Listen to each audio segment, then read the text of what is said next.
여러분 반갑습니다. 김지용 변호사입니다.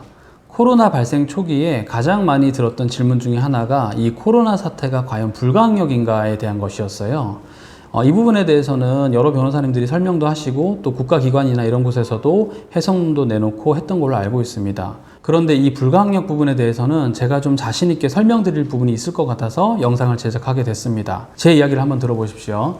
한 업체가 있고요. 이 업체는 프로젝트를 수행하는데 아주 중요한 부품을 독일에서 수입을 하기로 했어요. 금액적으로 예를 한번 들어본다면 1000억짜리 프로젝트를 수행하는데 무려 500억에 달하는 중요한 부품이 독일에서 한국으로 넘어와야 되는 상황인 겁니다. 그런데 이 업체는 우리 업체와 계약하기를 8월 말일까지 해당 물품을 운송을 해주기로 한 거예요. 한국까지요.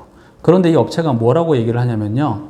이 물건의 출고를 앞둔 시점에서 독일에 100년 만에 한번 올까 말까한 어마어마한 강수가 있었다라고 얘기를 하는 거예요. 그래서 이 강수량 때문에 철길이 다 없어지고 복구하는데 너무 많은 시간이 걸려가지고 이 물건을 도저히 한국까지 가지고 올 수가 없어서 그 때문에 매우 많은 지연이 됐다라고 하면서 불가항력을 주장하기 시작하는 겁니다. 자, 그러면은 이때 불가항력은 무엇인지에 대해서 해석론이 문제가 될 거 아닙니까? 그러면 계약서를 뒤져보겠죠.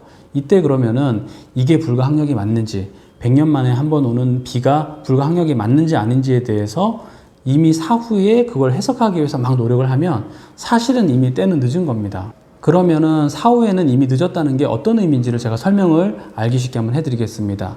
내가 만약에 물건을 구매하는 입장인 거예요. 그러면 불가항력 사유를 매우 모호하게 광범위하게 해석될 수 있도록 놔두는 게 맞겠습니까? 아니면 불가항력 사유를 매우 제한적으로 하나, 둘, 셋, 넷 이렇게 열거해 놓는 게 맞겠습니까? 구매하는 사람은 돈을 주는 사람이기 때문에 내가 돈을 주는 이상은 상대방이 최대한 그 기간 내에 이행을 할 수 있도록 이행받는 게 필요하기 때문에요. 불가항력 사유를 매우 꼼꼼하게 제한적으로 열거하는 게 필요합니다. 그러니까 어떤 변호사가 계약적으로 검토를 한다고 한다면 불가항력 사유 자체는 구매하는 쪽에서는 매우 꼼꼼하게 그리고 세부적으로 나열하는 게 필요하고요. 물건을 판매하는 쪽에서는 아주 광범위하게 두루뭉술하게 정해 놓는 게 필요한 겁니다. 그러니까 우리나라에는 불가항력은 무엇이다라고 하는 것이 판례나 이런 이론으로는 조금씩 정립되어 있지만 법에서 불가항력이 무엇이다라고 정하고 있는 게 없습니다. 그러니까 불가항력 관련해서 반드시 유의해야 될 거는요. 내가 물건 같은 것을 판매하고 그것을 배달까지 다 완료해 줘야 되는 입장인 것인지 아니면 반대로 나는 돈만 내면 되는 것인지를 선택을 잘 해야 되는 거죠.